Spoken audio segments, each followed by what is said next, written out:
রে। সিক্রেটটা দেখায় দি। ফাইনালি বাংলাদেশ ছেড়ে চলে যাচ্ছে। গেস করে না। লাল সবুজ, লাল সবুজে। খুব টায়ার্ড, আমি খুব টায়ার্ড। চলো চলো চলো।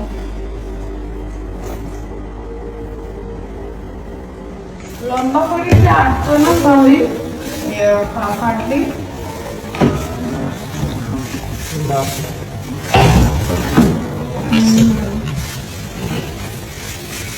এটার উপরে শুরুটা তুলে দাও। স্মৃতি আর বাপ্পির বিয়ে হয়েছে 4 দিনও হয় নাই। হানিমুনে যাচ্ছে বিদেশ ঘুরতে স্মৃতি আর বাপ্পি।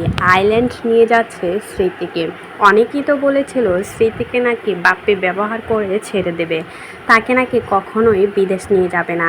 আর বাপ্পি কিন্তু তা করে দেখিয়েছে। সব কিছু ভুল প্রমাণ করে স্মৃতিকে কিন্তু নিয়ে যাচ্ছে বিদেশ ঘুরতে, মানে যেখানে তার বাবা মা থাকে আইল্যান্ড, ঠিক সেই জায়গাতেই নিয়ে যাচ্ছে হানিমুন করতে। এদিকে বাইরে স্মৃতির কথা কি বা বলবো, যে সব ড্রেস আপ পরছে সেটা নিয়ে এত বেশি ট্রোল করছে সবাই, যে জামা কাপড়টি পরে সেটা নাকি একদমই ভালো মানায় না স্মৃতিকে, পুরো কাজের লোকের মতো লাগে স্মৃতিকে। আসলে নতুন বউ হয়ে এরকম জামা কাপড় পরে দেখেই কিন্তু সবাই ট্রোল করছে।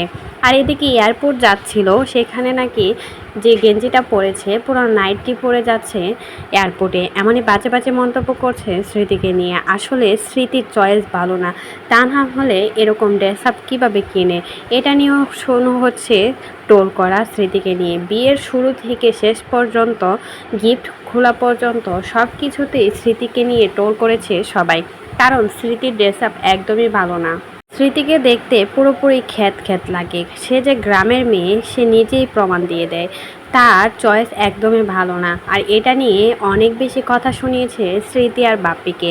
আর বাপ্পির কথা কি বলবো, সে কিন্তু অনেক স্মার্ট, শুরু থেকে শেষ পর্যন্ত সব সময় দেখা গিয়েছে বাপ্পিকে খুবই স্মার্ট। আর এদিকে স্মৃতি পুরো খ্যাত গাইয়া, তবে তারপরেও কিন্তু বাপ্পি অনেক বেশি ভালোবাসে স্মৃতিকে। দুজনের ভালোবাসা অনেক বেশি মধুর, তাই তো তাকে নিয়ে 2 দিন পাড়ি জমাচ্ছে বিদেশ ঘুরতে। 2 দিনও হয় নাই বিয়ে করেছে, এখনই কিন্তু হানিমুন করতে যাচ্ছে বিদেশ, আইল্যান্ড নিয়ে যাচ্ছে স্মৃতিকে। আর এটা দেখে কিন্তু সবাই জ্বলে পুড়ে ছারখার হয়ে যাচ্ছে। তো এই বিষয়ে যদি আপনাদের কোনো মতামত থাকে সেটা কিন্তু অবশ্যই আমাদের কমেন্ট বক্সে কমেন্টে জানাতে অবশ্যই বলবেন।